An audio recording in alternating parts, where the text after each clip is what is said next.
Hebu cheki hii video.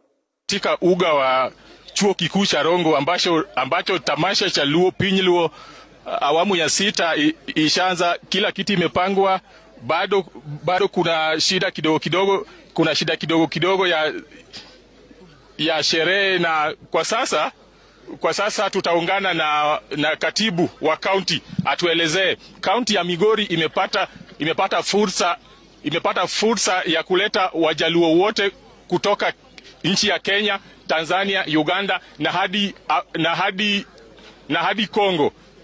Hii sherehe ni sherehe ya awamu ya 6. Ikumbuke kuwa awamu ya 5, samahani, ni sherehe ambayo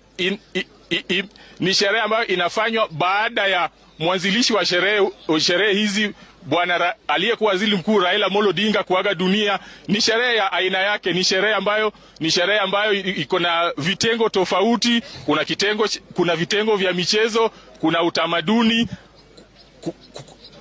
utamaduni ambapo sherehe kama hizi zinafanyika katika maeneo mbalimbali katika kaunti ya Migori.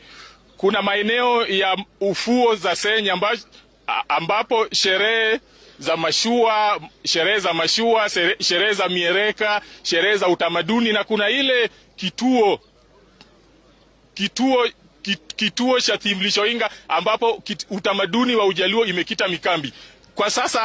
Kwa sasa niongeleshe katibu wa If citizen can employ such characters, then I qualify to be employed by CNN ama BBC.